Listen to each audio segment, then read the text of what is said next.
A paz do Senhor, juvenis! Eu sou o pastor Pedro, esposo da irmã Andréia, pai da Mariana e pai do Pedro. Eu sou a irmã Andréia, esposa do pastor Pedro, mãe da Mariana e mãe do Pedrinho. Eu sou o Pedrinho, eu sou filho da Andréia, filho do pastor Pedro e irmão da Mariana. Eu sou a Mariana, filha da Andréia, filha do pastor Pedro e irmã do Pedrinho. Hoje nós estamos em família. Amém. Para mais uma EBD, lição 10. Nós que somos da Marcas do Evangelho, aqui em Campo Grande, no Espírito Santo. Você que nos visita, coloca seu nome aí no chat, diga da cidade de onde você é. Seja muito bem-vindo. E não esqueçam de compartilhar o link. Também não vamos esquecer de deixar o nosso like. Ativa seu sininho aí que você vai receber as notificações do nosso canal. E para começar a nossa aula, nós vamos pedir ao pastor Pedro para estar orando. Amém. Fechamos nossos olhos. Senhor nosso Deus, nós te louvamos, engrandecemos seu santo nome. Estamos aqui reunidos hoje, Senhor Deus, para falar mais de Ti, da Tua palavra, para nós aprendermos, Senhor Deus, o propósito que tem a escola bíblica dominical, que é aprender mais a Tua palavra. Abençoa agora cada juvenil. Cada um deles, Pai, que nós podemos estar sempre na Tua presença, buscando a Ti de uma maneira especial e poderosa. Em nome de Jesus. Amém. Amém. Glória a Deus. A paz do Senhor, juvenis, eu sou a Lara e hoje eu vou fazer a leitura bíblica em classe. Ela se encontra em Naum 1, do versículo 2 ao 6.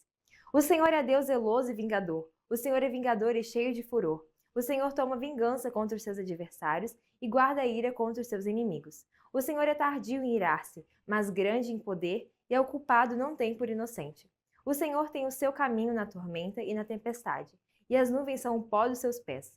Ele repreende ao mar e o faz secar, e esgota todos os rios. Desfalecem Bazã e o Carmelo, e a flor do Líbano murcha. Os montes tremem perante ele, e os outeiros se derretem. E a terra se levanta na sua presença, e o mundo e todos os que nele habitam. Quem parará diante do seu furor, e quem persistirá diante do ardor da sua ira? A sua cólera se derramou como um fogo, e as rochas foram por ele derrubadas. Agora leremos Abacuque 1, do versículo 2 ao 5. Até quando, Senhor, clamarei eu, e não me escutarás? Gritar-te-ei, violência, e não salvarás. Por que razão me mostras a iniquidade e me fazes ver a opressão? Pois que a destruição e a violência estão diante de mim, havendo também que suscite a contenda e o litígio. Por essa causa a lei se afrouxa, e o juízo nunca se manifestará, porque o ímpio cerca o justo, e o justo se manifesta torcido. Vede entre os gentios e olhai, e maravilhai-vos e admirai-vos, porque realizarei em vossos dias uma obra que vós não crereis, quando for contada. E agora leremos Abacuque 3, do 17 ao 18. Porque ainda que a figueira não floresça, nem haja fruto na vide, ainda que decepcione o produto da oliveira, e os campos não produzam mantimento, ainda que as ovelhas da malhada sejam arrebatadas, e nos currais não haja gado, todavia eu me alegrarei no Senhor, exultarei no Deus da minha salvação. E foi isso, juvenis, a paz do Senhor. Tchau! Nós vamos falar sobre dois profetas menores, mas de uma importância muito grande, que é Naum e Abacuque. E eu quero definir um pouco mais sobre cada um deles. Naum, por exemplo, é conhecido como profeta da queda de Nínive. Seu nome em hebraico quer dizer consolo. Ele nasceu em Elcos, numa cidade ao norte de Israel, profetizou no século VII a.C., por volta de 630, e profetizou que a capital do Império Sírio, Nínive, ia ser destruída em mais ou menos em 712 a.C. E também os historiadores contam que ele profetizou na época do rei Manassés, que foi um dos reis mais cruel da história de Judá. Então, mais de 100 anos atrás, que o profeta Naum começou a profetizar, outro profeta chamado Jonas foi enviado também a Nínive para pregar a palavra de Deus. Só que vocês sabem da história que ele era um profeta relutante com relação ao pecado de Nínive. Ele não queria, né? Vocês viram na aula passada que ele não queria que Nínive fosse perdoada pelos seus pecados. E vocês sabem da história, que ele foi para Tarsis, né? Mas mesmo assim Deus trouxe ele para Nínive, e ele pregou em Nínive e houve um grande avivamento. Os ninivitas e até o rei se prostrou diante de Deus. Foi um grande avivamento. Então, depois de 100 anos, Nínive volta à mesma condição de pecadora na época do profeta Jonas. Só que nessa época, Naum veio com um propósito, que Deus não teria mais misericórdia para o povo de Nínive. Ele ia destruir Nínive realmente. Naum demonstra que cada geração é responsável por suas próprias decisões morais e espirituais.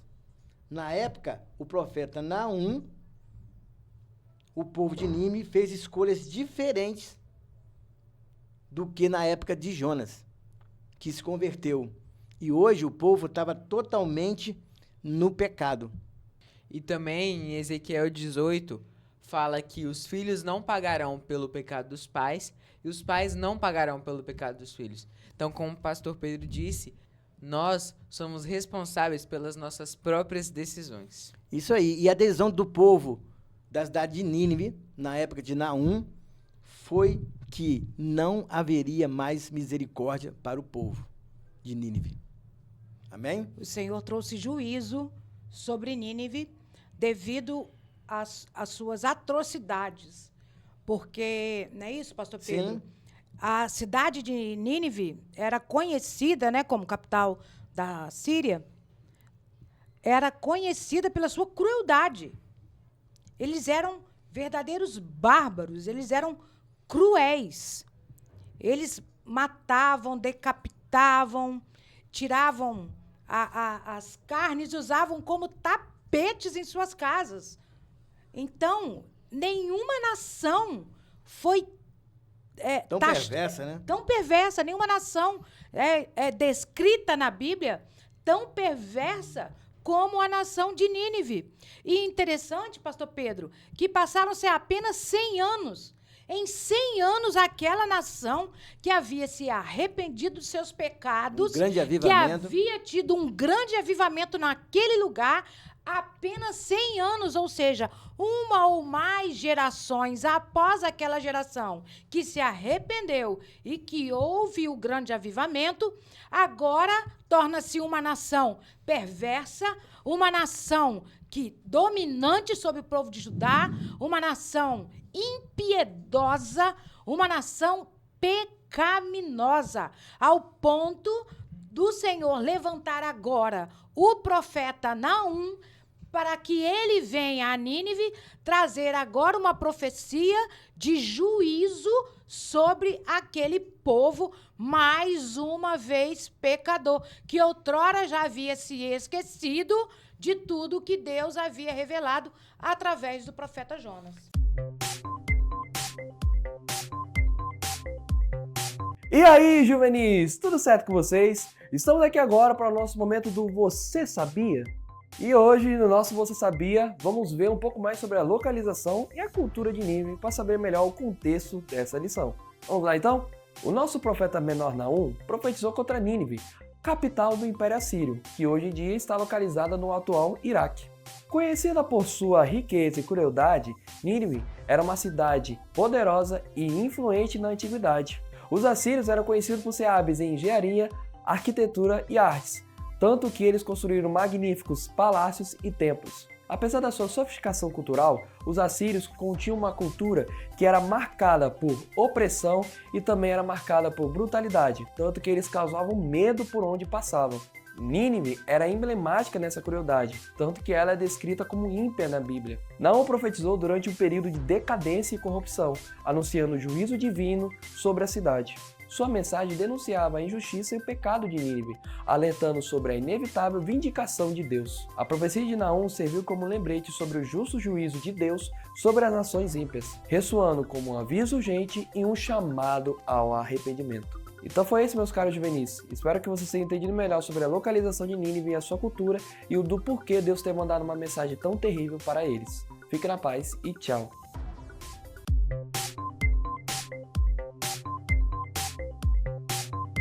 No livro de Naum, o tom é hostil, é marcante. Por quê? Contra a cidade de Nínive.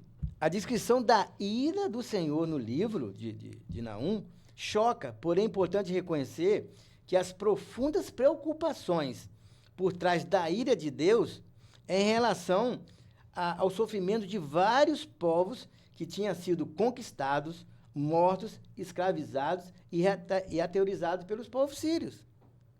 Muitas cidades do Oriente Médio foram conquistadas pelos assírios. Inclusive, o reino do norte, Israel, foi destruído pelos assírios e levaram muitos habitantes. Inclusive, tem um detalhe muito importante, que está lá em 2 Reis, capítulo 6, que quando o general, né, o rei da Síria, fazia uma estratégia militar lá no seu secreto, no seu gabinete, né, e ele falava assim, ó, vamos atacar começar pela região norte. Só que Deus avisava um profeta, chamava Eliseu, e Eliseu passava para o general dos exércitos, ó, o povo assírio vai vir pelo norte. E quando o rei assírio chegava no norte, o exército de Israel já estava lá. E isso aconteceu algumas vezes. E o general, o rei da Síria, falou, não, tem algum traidor aqui dentro. Tem algum traidor. Mas aí no capítulo 12, né, fala bem assim, um dos servos ponderou, ó rei, meu senhor, não é isso que se passa. O profeta Eliseu, que está em terras israelitas, conta ao rei de Israel tudo quanto dizes no teu secreto, no teu aposento. Aí ele ficou, não é possível. Aí conta aqui que ele sitiou Jerusalém, queria pegar o profeta Eliseu, né, sitiou a casa de Eliseu, e nisso Ahazi, né, o servo de Eliseu, ficou muito com medo. E ele ouviu na hora que os cavalos começaram a se aproximar da casa de Eliseu, e ele, aterrorizado, falou, Eliseu, estão vindo. Calma. Eliseu orou, e Deus cegou todos os exércitos assírios. E depois vocês leem no capítulo 6 de 2 Reis, essa história maravilhosa, que o profeta sempre continua ajudando o povo de Deus. Amém? E diante de toda essa maldade, né, dos assírios, a gente vê em Naum 2:13 uma palavra que o Senhor traz. Eis que eu estou contra ti, falando a respeito de Nínive, eis que eu estou contra ti, diz o Senhor dos Exércitos. Esse relato nos revela que o Senhor não havia fechado os olhos a respeito da maldade, das atrocidades que o povo de Nínive estava cometendo. Então, tudo vai passar sobre o juízo de Deus. Nada foge ao juízo de Deus.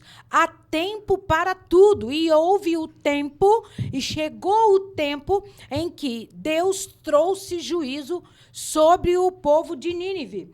Embora no início o profeta Naum tenha dito, o Senhor é bom, uma fortaleza no dia da angústia, conhece os que confiam nele, mas ele também é fogo consumidor. Aleluia. Que exerce justiça contra os que praticam a maldade. Então, nada é tratado na mão de Deus. Deus nos ensina os povos que não compensam uma vida de pecados, porque uma vida de pecados vai gerar consequência e nada vai passar sobre o juízo de Deus.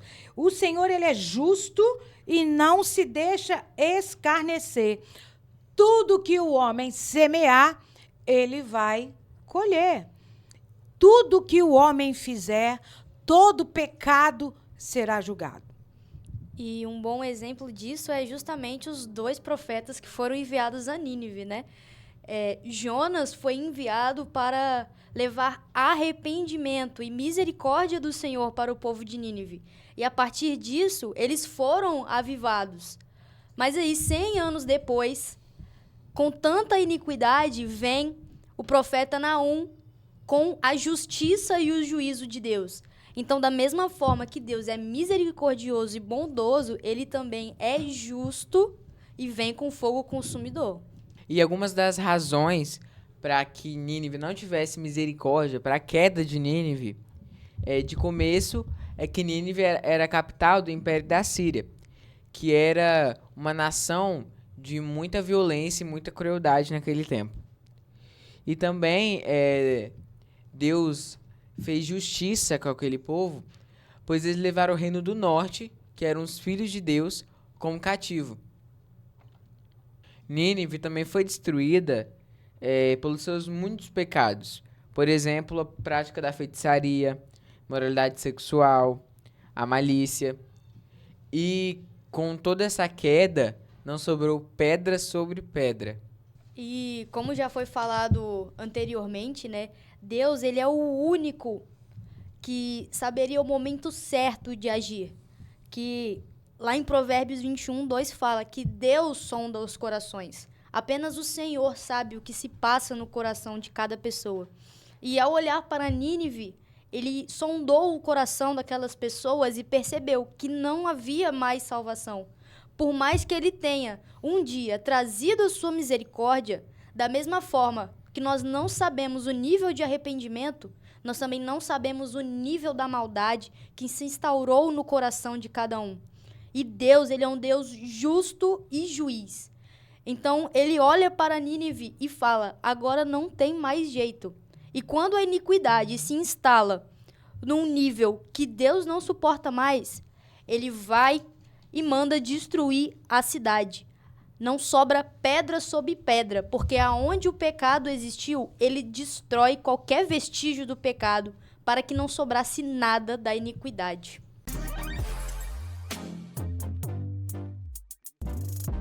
Olá, juvenis. Vamos então pensar aqui, primeiro, quem era Nínive? Nínive era a capital da Síria. Os assírios eram uma hegemonia, um poder que estava em ascensão na época do profeta Abacuque.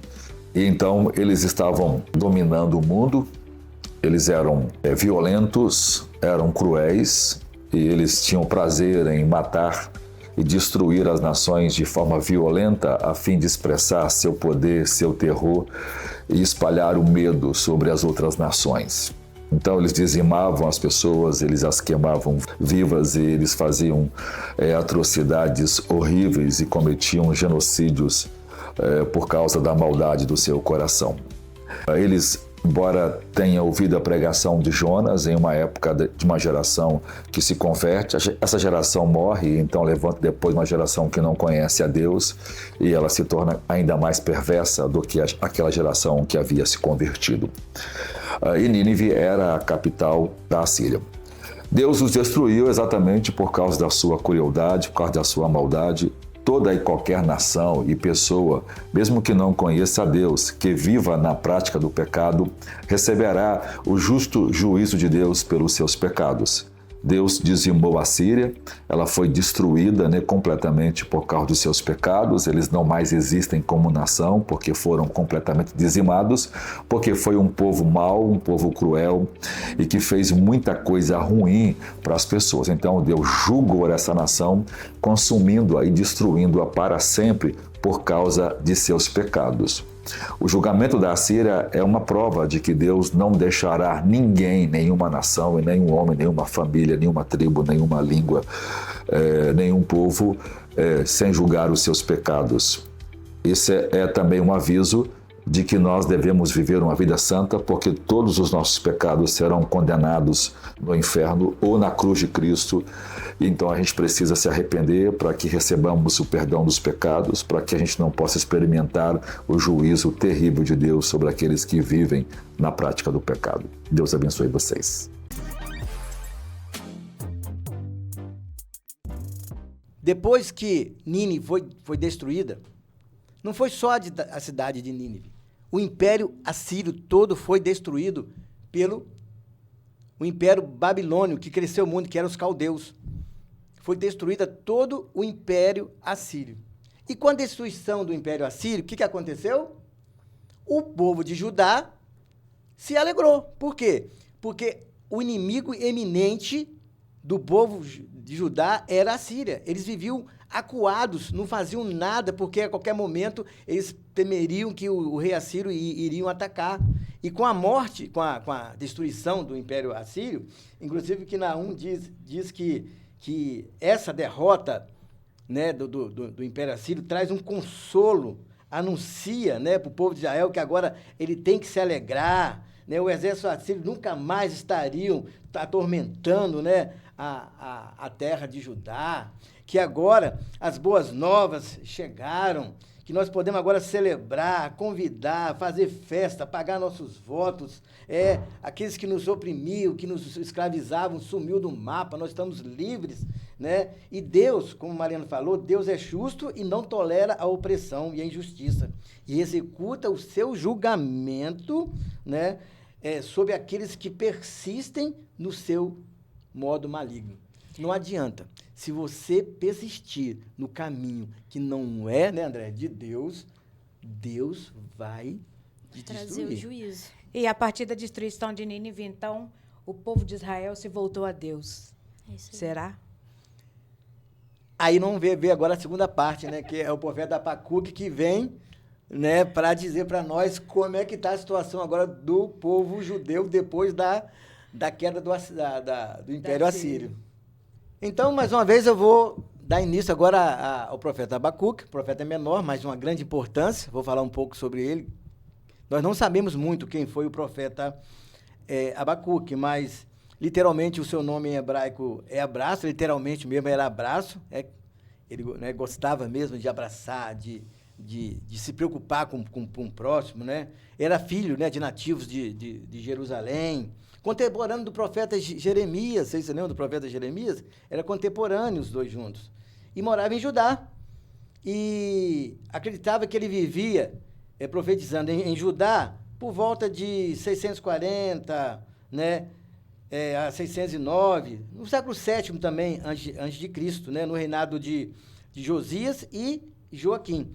Possivelmente, ele presenciou a desastrosa morte do rei Josias, né, pelo faraó Neco, e talvez também ele passou também pelo rei Joaquim, também eu acho que ele presenciou o exílio, né, de Daniel e a deportação do rei Joaquim, que nós vamos falar daqui a pouco sobre o Império Babilônio, né? E, eventualmente, até a destruição de Jerusalém também, eu acho que ele presenciou esse evento, sobre o qual ele profetizou também, porque, falando aqui agora a respeito do povo de Judá, com a derrota do Império Assírio, essa conversão foi por pouco tempo. Essa alegria de profetizar, de pagar votos a Deus, de dar sacrifício ao Senhor, de voltar para o Senhor, foi igual mesmo aconteceu com Nínive, foi um pouco tempo. Depois voltou a iniquidade, né? A decadência moral e espiritual do povo de Judá, a religião, a moralidade, né? Haviam se deteriorado muitos dos líderes religiosos, os líderes políticos, se envolviam em práticas corruptas, opressoras e idrólatras, principalmente a exploração dos pobres. É familiar isso, gente? A depravação Atual, política, né? atual, hein? A corrupção na política. Atualíssimo. Os falsos profetas, as corrupções, oprimindo os pobres. É comum. Então, Abacuque entra nesse cenário aí. Exatamente. E nós vemos em Abacuque 2, de 2 a 3, o Senhor mais uma vez dizendo: escreve a visão e torna bem legível sobre tábuas, para que a possa ler o que correndo passa, porque a visão é ainda para o tempo determinado, e até ao fim falará, e não mentirá. Se tardar, espera-o, porque certamente virá e não tardará. Ou seja, tudo que Deus fala, ele cumpre, não importa quanto tempo dure. E o povo ali vivendo já tinha sido liberto daquele cativeiro da Síria, agora novamente volta-se ao pecado. É como se Deus tivesse libertado, perdoado aquele pecado, e o povo novamente volta a uma vida pecaminosa.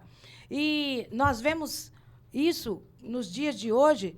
Se nós analisarmos a vida do cristão, não está muito diferente. Peca, se arrepende, pede perdão, daqui a pouco peca, se arrepende, pede perdão novamente.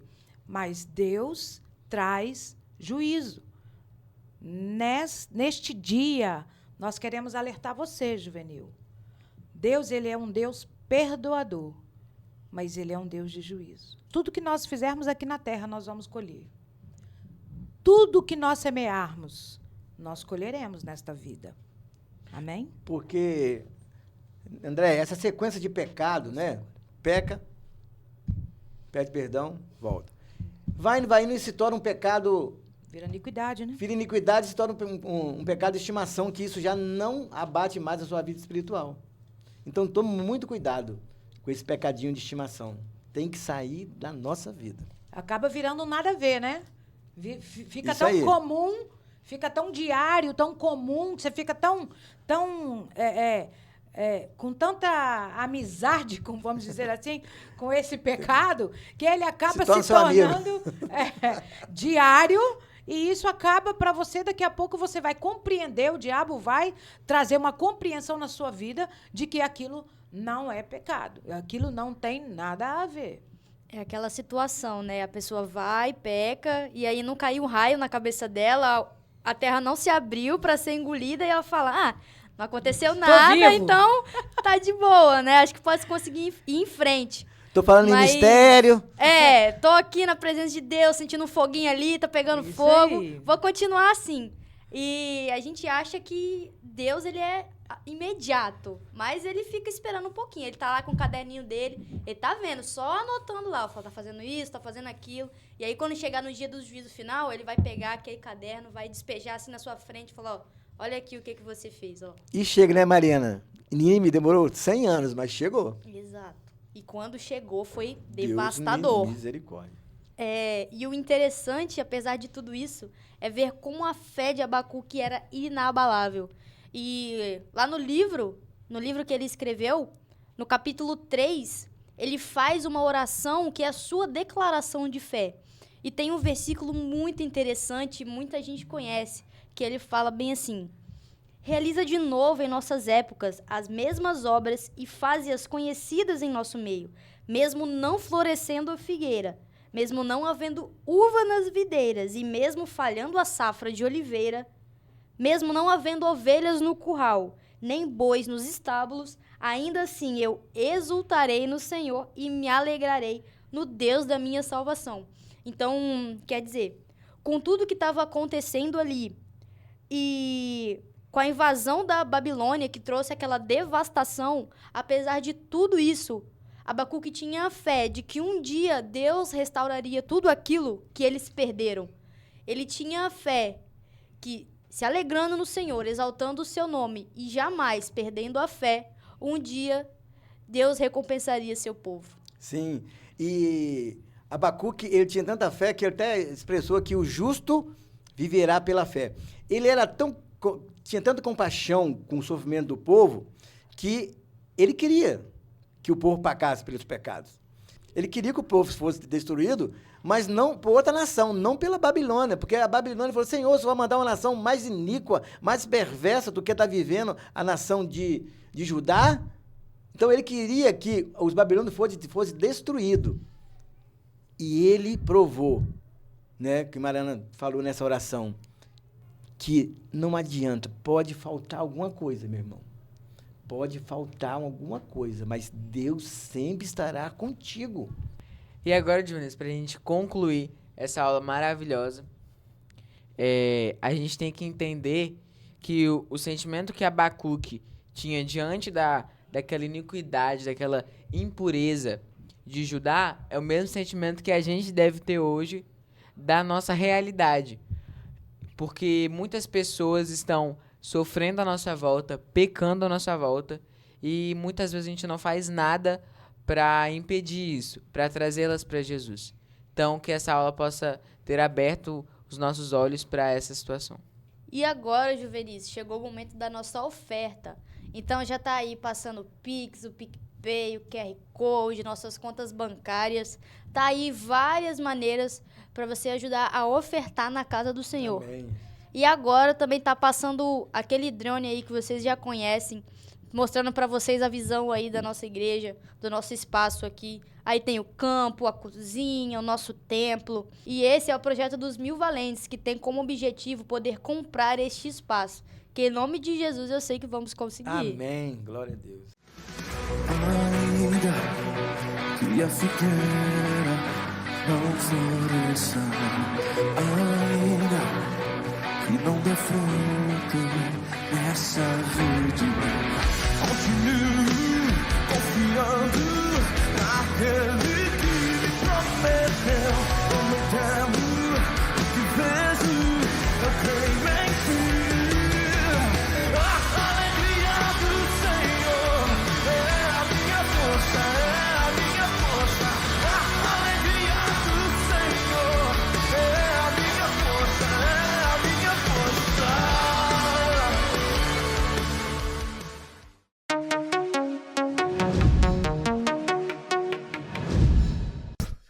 E aí, juvenis? Tudo certo com vocês? Estamos aqui agora para o nosso momento do quiz, onde vamos ver se você realmente aprendeu o conteúdo da nossa aula. Eu creio que sim, porque vocês são nota 10, aluno nota 10. Vamos lá, primeira pergunta então? Vem comigo. Primeira pergunta. Qual o tema central do livro de Naum? Alternativa A, o julgamento de Nínive. Alternativa B, a restauração de Israel. Alternativa C, a queda de Babilônia. Ou alternativa D, a profecia do Messias. Vamos lá? Responde aí.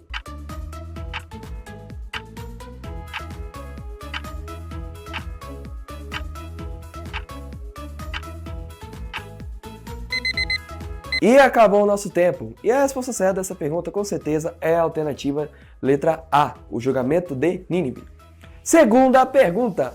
Qual foi a reação de Abacuque diante das respostas de Deus às suas perguntas e dúvidas? Alternativa A, desespero e descrença. Alternativa B, indiferença e conformismo. Alternativa C, rebelião e incredulidade. Ou alternativa D, submissão e confiança. Vamos lá mais uma vez. Tempo na tela.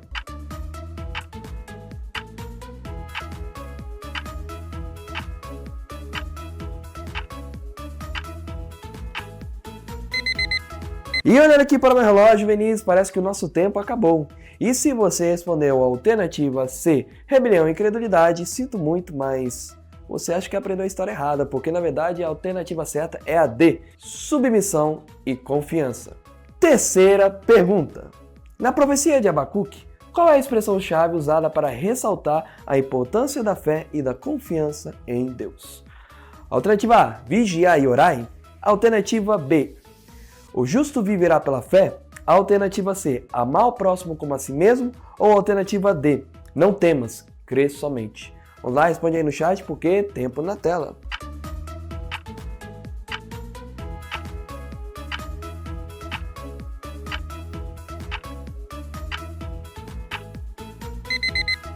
E olhando aí para o nosso chat, parece que todos vocês, eu creio que todos responderam essa pergunta. É claro, porque essa aqui é bastante fácil. Porque a resposta certa dessa pergunta, com certeza, é a alternativa B. O justo viverá pela fé. Quarta pergunta. O que o livro de Naum revela sobre o caráter de Deus em relação à justiça e misericórdia? Alternativa A, a severidade do juízo divino. Alternativa B, a paciência e longanimidade de Deus.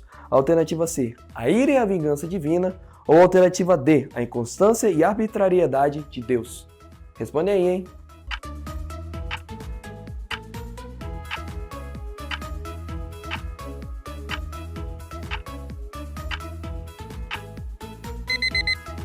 E o nosso tempo, mais uma vez, acabou. E a resposta certa dessa pergunta é a alternativa A, a severidade do juízo divino.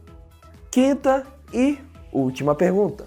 Como as mensagens do profeta Naum e Abacuque podem ser aplicadas aos dias atuais e à nossa jornada de fé? Alternativa A, ensinando sobre a importância da justiça social. Alternativa B, inspirando confiança e esperança em meio às adversidades. Alternativa C, alertando sobre as consequências da desobediência a Deus. Ou alternativa D, encorajando a proclamação do Evangelho e a vivência da fé autêntica. Vamos lá, responde aí, porque tempo na tela.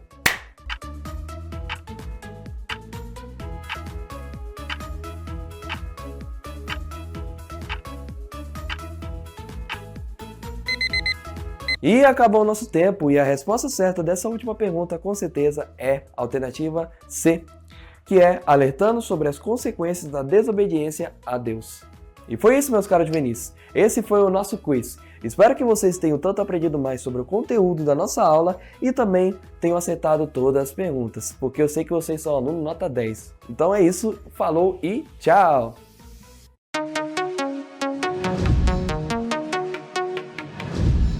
E é isso, juvenis. Essa foi a nossa aula de hoje. Infelizmente já está acabando. Mas antes de encerrar, eu gostaria de deixar um pequeno versículo que está lá em Salmos 1, versículo 6, né? Que diz bem assim: o Senhor conhece o caminho dos justos, mas o caminho do ímpio perecerá. Então, juvenis, vamos ficar sempre vigilantes para não deixarmos a iniquidade tomar conta dos nossos corações. Amém. E lembre-se sempre, o justo viverá pela fé. Glória a Deus. Amém. Então, eu vou pedir a Andréia para estar orando para a gente encerrar a aula. Amém. Amém. Senhor Jesus, nosso Pai, Aleluia. neste dia nós queremos te agradecer por mais uma aula, por mais um estudo, Pai, que o Senhor nos concede.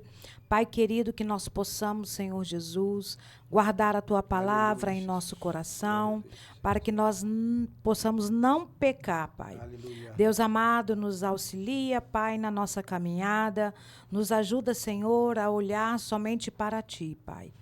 Pai, que nós te pedimos e agradecemos em nome de Jesus. Amém. Amém. Amém. Tchau, juvenis!